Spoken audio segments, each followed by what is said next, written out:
নমস্কার বন্ধুরা, পম্পার কিচেনে আপনাদের সকলকে স্বাগত। কোনো রকম জেলেটিন বা আগার আগার পাউডার ছাড়া আজ আমি আপনাদের সাথে শেয়ার করব কাঁচা আমের টক মিষ্টি জ্যাম বা জেলির রেসিপি। দোকান থেকে বেশি দাম দিয়ে না কিনে একবার হলেও বাড়িতে আমার মতো এই জেলিটা বানিয়ে দেখতে পারেন। একবার এই জেলিটা যদি বানিয়ে নেন 1 বছর পর্যন্ত কিন্তু আপনারা সংরক্ষণ করতে পারবেন। আর এই জেলিটা যদি একবার বানিয়ে নেন দেখবেন বাচ্চা থেকে বড় কারোর জন্য আর ব্রেকফাস্টে চিন্তা করতে হয় না।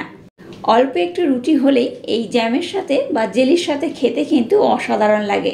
তাহলে চলুন দেরি না করে খুব সহজে খুব কম সময়ে আর সামান্য কয়েকটা ঘরোয়া উপকরণ দিয়ে আজকের এই জ্যাম বা জেলির রেসিপিটা দেখে নেওয়া যাক। আজকের কাঁচা আমের যে জেলিটা বানাবো তার জন্য দেখুন এখানে আমি 3টে ছোট সাইজের আম নিয়ে নিয়েছি। আপনারা চাইলে কিন্তু কম বেশি করে আমটা নিতে পারেন। তো আমি 3টে আম নিয়েছি, 3টে আমেও কিন্তু অনেকটা জেলি হবে।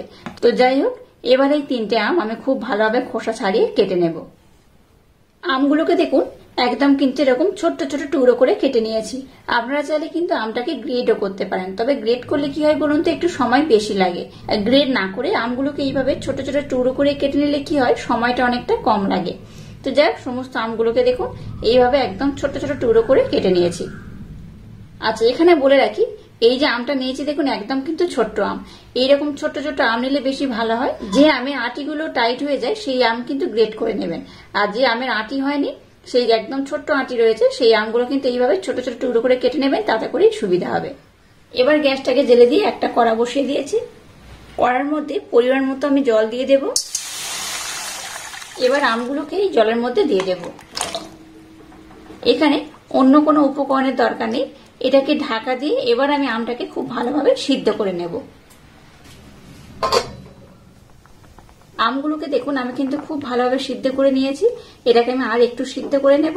আর যে আমগুলো রয়েছে সেগুলোকে একটা চামচের মাধ্যমে এইভাবে কিন্তু একটু ব্লেন্ড করে নিতে হবে। আচ্ছা, এখানে বলে রাখি, আমটাকে তো আমি আর একটু সিদ্ধ করব।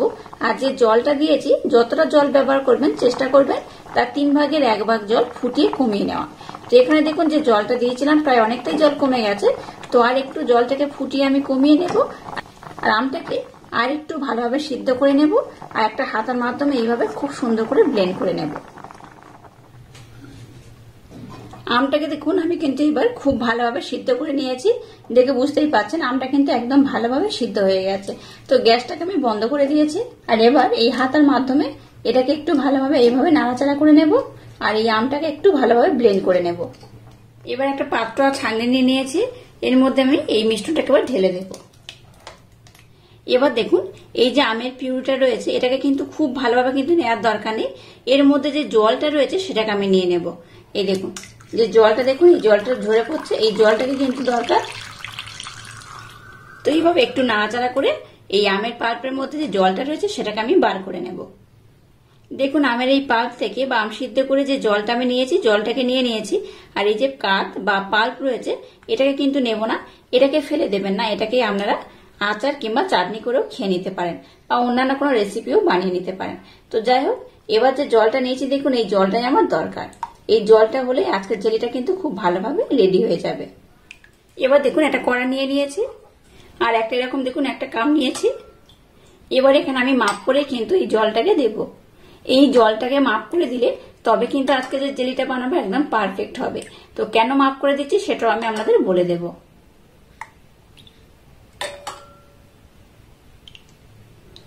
দেখুন এই কাপটা মেপে আমি 1 কাপ দিয়ে দিলাম।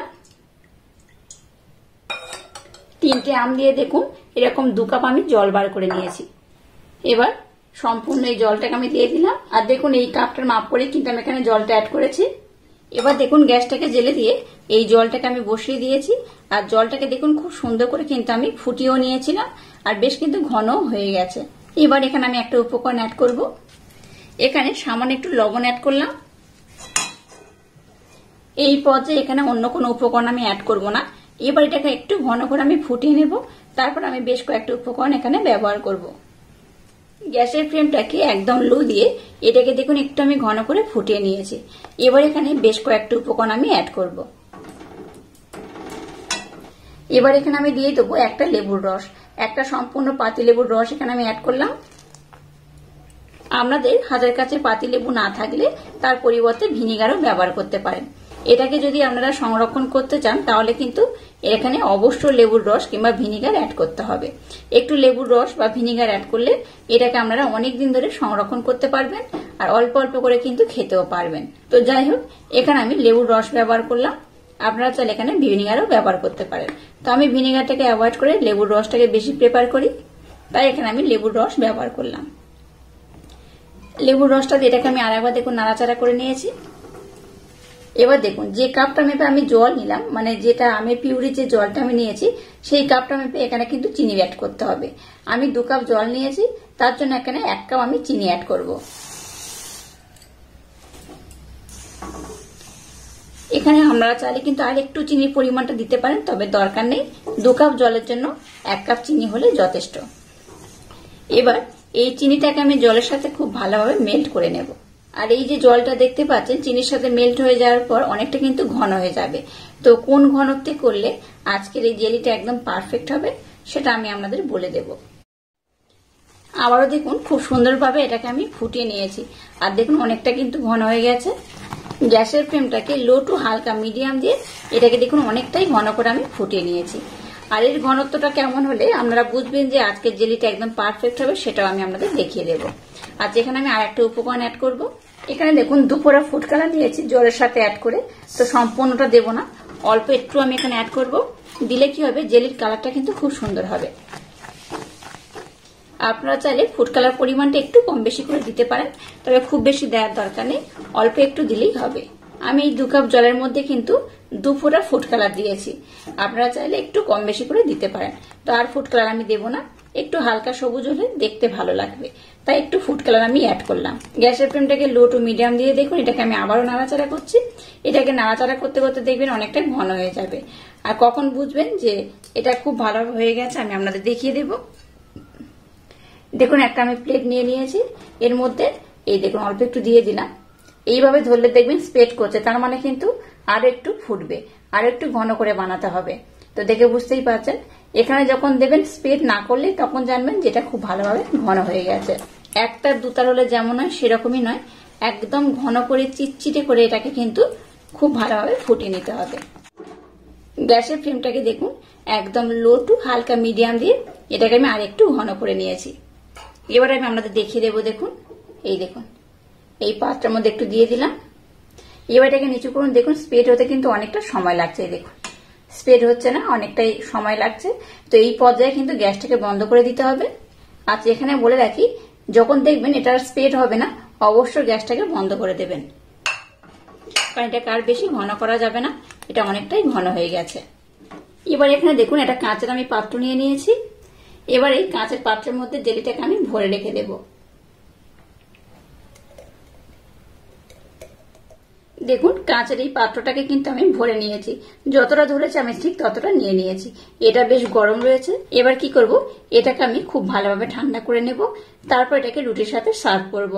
দেখবেন এই জেলিটা কিন্তু অসাধারণ খেতে হয়। এই জেলিটা একবার এইভাবে বানিয়ে খেয়ে দেখবেন, দোকান থেকে আর কিনে খাওয়ার দরকারই পড়বে না। তো যাই হোক, জেলিটাকে প্রথমে ঠান্ডা করে নেব, তারপর আমি দেখাবো জেলিটা কত সুন্দর হয়েছে।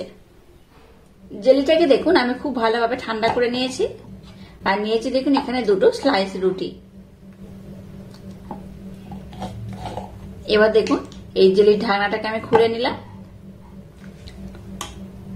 এবার একটা চামচের মাধ্যমে এই জেলিটাকে নিয়ে নিলাম। এইভাবে জেলিটাকে কিন্তু এই রুটির উপরে লাগিয়ে দেব। আমি যেভাবে আজকে জেলিটা বানিয়েছি আমার মতো বানিয়ে দেখবেন, অসাধারণ খেতে লাগে। একবার এইভাবে বানিয়ে খেলে দেখবেন দোকান থেকে জেলি কিনে খাওয়ার দরকারই পড়বে না। হেলদি একটা জেলির রেসিপি, আশা করছি আপনাদের ভীষণ ভালো লেগেছে। আজকের এই অপূর্ব স্বাদের জেলির রেসিপিটা যদি আপনাদের ভালো লাগে তাহলে চ্যানেলটাকে লাইক, শেয়ার, কমেন্ট এবং সাবস্ক্রাইব করবেন, আর পাশে থাকা বেল আইকনটা প্রেস করে দেবেন। তাহলে আজ টাটা, আবার দেখা হচ্ছে নতুন কোনো রেসিপি নিয়ে।